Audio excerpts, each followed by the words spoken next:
ಈ ಮಳೆ ನಿಂತರೂ ಕೂಡ ಹಳೆ ಹನಿ ಬರುತ್ತಲ್ಲ ಅದು ನಿಲ್ಲಲ್ಲ ಎಂಬ ಮಾತಿದೆ. ಅದೇ ರೀತಿ ಚನ್ನಪಟ್ಟಣ ಚುನಾವಣೆಯ ಸೋಲು ಗೆಲುವಿನ ಚರ್ಚೆ ಕೂಡ ಜೋರಾಗಿದೆ. ಕಾಂಗ್ರೆಸ್ ಗೆಲುವಿಗೆ ಬಿಜೆಪಿ ಹಾಗೆ ಜೆಡಿಎಸ್ ಕಾರಣ ಅಂತ ಡಿ.ಕೆ. ಶಿವಕುಮಾರ್ ಅವರು ಹೇಳ್ತಾ ಇದ್ದಾರೆ. ಇದಕ್ಕೆ ಆರ್ ಅಶೋಕ್ ಕೌಂಟರ್ ಕೊಟ್ಟಿದ್ದಾರೆ. ಯಾವ ರೀತಿ ಬನ್ನಿ ನೋಡೋಣ.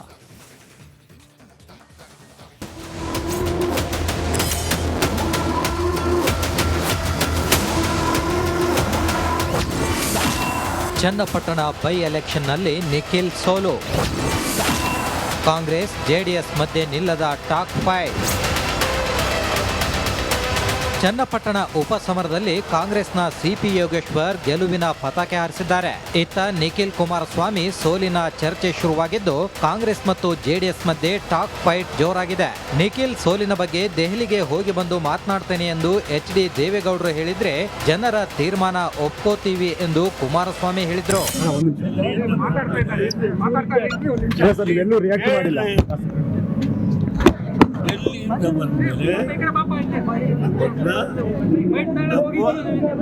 ಪಾರ್ಟಿ ಆಫೀಸರ್ದು ಭೇಟಿ ಮಾಡ್ತೇನೆ, ಎಲ್ಲ ಪ್ರಶ್ನೆ ಈಗ ಏನ್ ಚರ್ಚೆ ಮಾಡೋದು ಅದಕ್ಕೆ ಅರ್ಥ ಇಲ್ಲ. ಅಕ್ಸೆಪ್ಟ್ ಮಾಡ್ಕೋಬೇಕು. ಜನ ತೀರ್ಮಾನ ಕೊಟ್ಟಿದ್ದಾರೆ. ನಿಖಿಲ್ ಇನ್ನೂ ಯುವಕ, ಒಳ್ಳೆ ಭವಿಷ್ಯವಿದೆ. ಈಗ NDAದಲ್ಲಿ ಇದ್ದಾರೆ, ಬಿಜೆಪಿ ಮೈತ್ರಿ ಪಕ್ಷದಲ್ಲಿ ಇದ್ದಾರೆ. ಖಂಡಿತ ನಿಖಿಲ್ ಇನ್ನೂ ಯುವಕ ಇದ್ದಾರೆ, ಅವ್ರಿಗೆ ಮುಂದೆ ಭವಿಷ್ಯ ಚೆನ್ನಾಗಿರ್ಲಿ ಅಂತ ನಾನು ಹಾರೈಸ್ತೀನಿ. ಕಾಂಗ್ರೆಸ್ ಗೆಲುವಿಗೆ ಬಿಜೆಪಿ ನಾಯಕರು ಕಾರಣ. ಈಗೂ ಕೂಡ ದಳದ ಅನೇಕ ನಾಯಕರುಗಳೆಲ್ಲ ನಮಗೆ ಬೆಂಬಲಾಗಿ ಸಪೋರ್ಟ್ ಮಾಡಿದ್ದಾರೆ. ಬಿಜೆಪಿಯವರು ಮಾಡಿದ್ದಾರೆ. ಬಿಜೆಪಿಯವರೆಲ್ಲ ಬಂದು ನಮ್ಮ ಜೊತೆ ಬೆಂಬಲ ನಿಂತ್ಕೊಳ್ಳಿಲ್ಲ ಅಂದರೆ, ಅವರು ಪರೋಕ್ಷವಾಗಿ ಪ್ರತ್ಯಕ್ಷವಾಗಿ ಸಹಾಯ ಮಾಡಲಿಲ್ಲ ಅಂದಿದ್ರೆ, ದಳದವರು ಸಹಾಯ ಮಾಡಲಿಲ್ಲ ಅಂದರೆ ನಮ್ಗೆ ಇಷ್ಟು ಓಟು ಬರ್ತಿರಲಿಲ್ಲ. ನಾವು ಅದಕ್ಕೆ ಅವ್ರಿಗೆಲ್ಲ ಅಭಿನಂದಿಸ್ತೇನೆ. ಮುಂದಕ್ಕೆ ಅಭಿವೃದ್ಧಿ ಮಾಡ್ಕೊಂಡು ಹೋಗೋಣ, ಅದು ನಮ್ಗೆ ಇಂಪಾರ್ಟೆಂಟ್. ಕ್ರೆಡಿಟು ಅಪೂರ್ವ ಸಹೋದರರಿಗಂತೂ ಇಲ್ಲ, ಅಪೂರ್ವ ಸಹೋದರಿಗೆ ಕ್ರೆಡಿಟ್ ಇಲ್ಲ. ಈ ಕ್ರೆಡಿಟು ಎಲ್ಲ ನಮ್ಮ ನಾಯಕರುಗಳು ನಮ್ಮ ಮೇಲೆ ವಿಶ್ವಾಸ ಇಟ್ಟು ಅಭ್ಯರ್ಥಿ, ಕಾಂಗ್ರೆಸ್ ಅಭ್ಯರ್ಥಿ, ಆಡಳಿತ ಪಕ್ಷ ಇವ್ರಿಗೊಂದು ಅವಕಾಶ ಮಾಡಿಕೊಡ್ಬೇಕು, ಗೆಲ್ಲಿಸ್ಬೇಕು, ಯೋಗೇಶ್ಗೆ ಅಭಿವೃದ್ಧಿ ಮಾಡಲಿ, ಆಡಳಿತ ಪಕ್ಷದ ಜೊತೆ ಸೇರಲಿ ಅಂತೇಳಿ ಇದು ಮತದಾರರ ತೀರ್ಪಿದು. ಡಿಕೆಶಿ ಸಿದ್ದರಾಮಯ್ಯ ಚುನಾವಣೆ ಗೆದ್ದಿಲ್ಲ. ಸಿದ್ದರಾಮಯ್ಯನವ್ರ ಚುನಾವಣೆ ಅಲ್ಲ, ಇದು ಕಾಂಟ್ರಾಕ್ಟರ್ಗಳದು ಹಣದ್ದು ಚುನಾವಣೆ. ಇದು ಅಧಿಕಾರಿಗಳು ಇವ್ರ ಬೆಂಬಲದಿಂದ ಗೆದ್ದಿದ್ದಾರೆ ಹೊರತು ನಿಮ್ಮ ಶ್ರಮದಿಂದ ಏನು ಗೆದ್ದಿಲ್ಲ. ಇಲ್ಲಿ ಪೂರ್ತಿ JDS ಇರ್ಬೋದು, BJP ಇರ್ಬೋದು, ನಾವು ಪೂರ್ತಿ ಮನಸ್ಸಾಕಿ ಕೆಲಸ ಮಾಡಿದ್ದೀರಿ. ಆದರೆ ನಿಖಿಲ್ ಕುಮಾರಸ್ವಾಮಿ ಅವರಿಗೆ ಅದೃಷ್ಟ ಇರಲಿಲ್ಲ, ಕೊನೆ ಮೂಮೆಂಟಲ್ಲಿ ಬಂದರು. ಪಾಪ ಮುಂದೆ ಭವಿಷ್ಯ ಇದೆ, ನಿಖಿಲ್ ಕುಮಾರಸ್ವಾಮಿಗೆ ಮುಂದೆ ಒಳ್ಳೆ ಭವಿಷ್ಯ ಇದೆ. ನಿಮ್ಮ ದೌರ್ಜನ್ಯಕ್ಕೆ ಮುಸ್ಲಿಮರನ್ನ ಯಾಕೆ ಬಲಿ ಕೊಡ್ತೀರಿ? ನಿಮ್ಮ ದೌರ್ಬಲ್ಯವನ್ನ ಮುಚ್ಕೊಳ್ಳೋದಕ್ಕೆ ಮುಸಲ್ಮಾನರನ್ನ ಯಾಕೆ ಬಲಿ ಪಶು ಮಾಡಕ್ ಹೊಂಟಿರಿ? ನಿಮ್ಮಪ್ಪ ಚೆನ್ನಾಗಿದ್ದಾಗ ಓಟ್ ಕೊಟ್ಟಿಲ್ವಾ?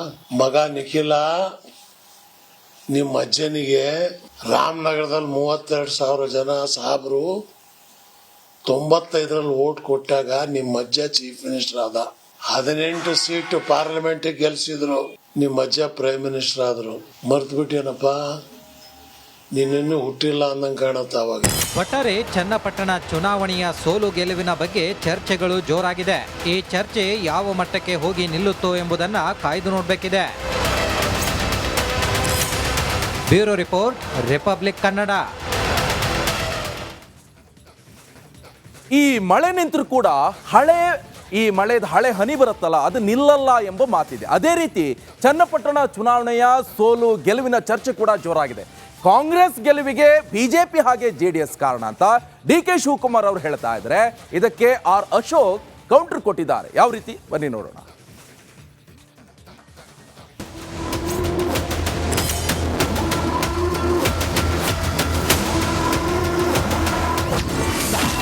ಚನ್ನಪಟ್ಟಣ ಬೈ ಎಲೆಕ್ಷನ್ನಲ್ಲಿ ನಿಖಿಲ್ ಸೋಲು. ಕಾಂಗ್ರೆಸ್ ಜೆಡಿಎಸ್ ಮಧ್ಯೆ ನಿಲ್ಲದ ಟಾಕ್ ಫೈಟ್. ಚನ್ನಪಟ್ಟಣ ಉಪಸಮರದಲ್ಲಿ ಕಾಂಗ್ರೆಸ್ನ ಸಿಪಿ ಯೋಗೇಶ್ವರ್ ಗೆಲುವಿನ ಪತಾಕೆ ಹಾರಿಸಿದ್ದಾರೆ. ಇತ್ತ ನಿಖಿಲ್ ಕುಮಾರಸ್ವಾಮಿ ಸೋಲಿನ ಚರ್ಚೆ ಶುರುವಾಗಿದ್ದು ಕಾಂಗ್ರೆಸ್ ಮತ್ತು ಜೆಡಿಎಸ್ ಮಧ್ಯೆ ಟಾಕ್ ಫೈಟ್ ಜೋರಾಗಿದೆ. ನಿಖಿಲ್ ಸೋಲಿನ ಬಗ್ಗೆ ದೆಹಲಿಗೆ ಹೋಗಿ ಬಂದು ಮಾತನಾಡ್ತೇನೆ ಎಂದು HD ದೇವೇಗೌಡರು ಹೇಳಿದ್ರೆ ಜನರ ತೀರ್ಮಾನ ಒಪ್ಕೋತೀವಿ ಎಂದು ಕುಮಾರಸ್ವಾಮಿ ಹೇಳಿದ್ರು.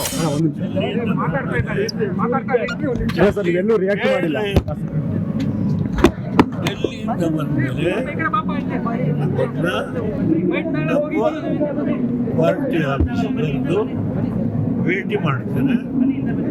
ಕೇಳೋ ಎಲ್ಲ ಪ್ರಶ್ನೆ ರಿಸಲ್ಟ್ ಬಂದಾಗ ಈಗ ಏನ್ ಚರ್ಚೆ ಮಾಡಿದ್ರು ಅದಕ್ಕೆ ಅರ್ಥ ಇಲ್ಲ, ಅಕ್ಸೆಪ್ಟ್ ಮಾಡ್ಕೋಬೇಕು. ಜನ ತೀರ್ಮಾನ ಕೊಟ್ಟಿದ್ದಾರೆ. ನಿಖಿಲ್ ಇನ್ನೂ ಯುವಕ, ಒಳ್ಳೆ ಭವಿಷ್ಯವಿದೆ.